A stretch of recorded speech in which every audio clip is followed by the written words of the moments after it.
नमस्कार, आप देख रहे हैं planet news India. Uttar Pradesh राजनीति में एक बड़ा नाम समाजवादी पार्टी के वरिष्ठ नेता मोहम्मद आजम खान की सीतापुर जेल से रिहाई। करीब 23 महीने की कैद के बाद सियासी गलियारों में हलचल मचा दी है। आज हम आपको बताएंगे आखिर कौन है मोहम्मद आजम खान, उनकी राजनीति क्यों हमेशा सुर्खियों में रही, जेल से बाहर आने के बाद उन्होंने क्या कहा, उनकी रिहाई के बाद पूरी यूपी सियासत पर कितना गहरा असर हो सकता है। सबसे पहले जानते हैं कि मोहम्मद आजम खान कौन है। मोहम्मद आजम खान उत्तर प्रदेश की राजनीति में किसी परिचय का मोहताज नहीं है।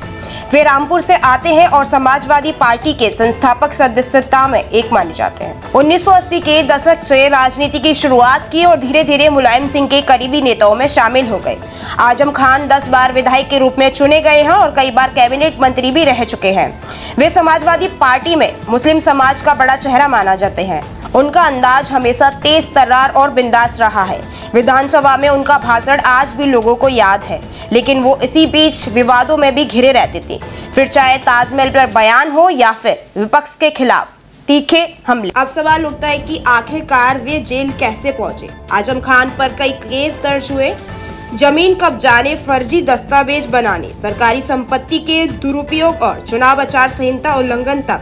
सबसे ज्यादा विवादित मामला रामपुर की जौहर यूनिवर्सिटी को लेकर रहा। जेल से बाहर आने के बाद उन्होंने सीधे तौर पर अखिलेश यादव का जिक्र नहीं किया। राजनीतिक पंडितों का मानना है कि ये संकेत हो सकता है कि आजम खान अब पार्टी से दूरी बना सकते हैं, या कम से कम पहले जैसा भरोसा अब नहीं रहा। आजम खान की रिहाई का असर सिर्फ समाजवादी पार्टी तक सीमित नहीं है, विपक्षी दल भी उनकी हर गतिविधि पर नजर रख रहे हैं। भाजपा लगातार उन्हें निशाने पर लेती रही है और मायावती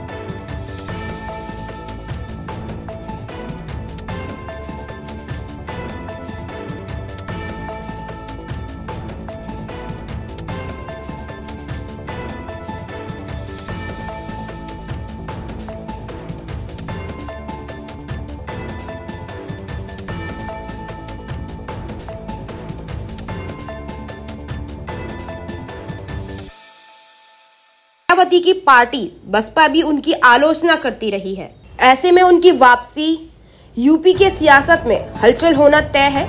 मुस्लिम राजनीति के बड़े चेहरे होने के कारण उनकी भूमिका 2027 के विधानसभा चुनावों और 2029 के लोकसभा चुनावों तक अहम हो सकती है। बताया जा रहा है इन केसों के चलते उन्हें गिरफ्तार कर सीतापुर जेल भेजा गया, जहां उन्होंने करीब 23 महीने बिताए। इस दौरान उनकी तबीयत भी कई बार बिगड़ी और उन्होंने अस्पताल में भर्ती करना पड़ा। समर्थक लगातार उनकी रिहाई की मांग करते रहे, लेकिन कोर्ट की प्रक्रिया लंबी चलती रही।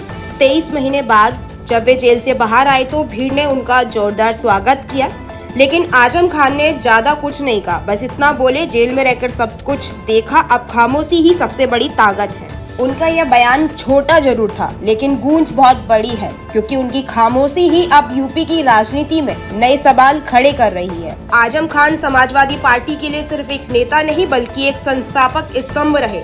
लेकिन पिछले कुछ सालों में अखिलेश यादव और आजम खान के रिश्तों में खटास की बातें लगातार उठती रही हैं। रामपुर और आसपास के इलाकों में आजम खान का खासा जनाधार है। लोग उन्हें अपना नेता मानते हैं और उनकी रिहाई को जीत की तरह देख रहे हैं।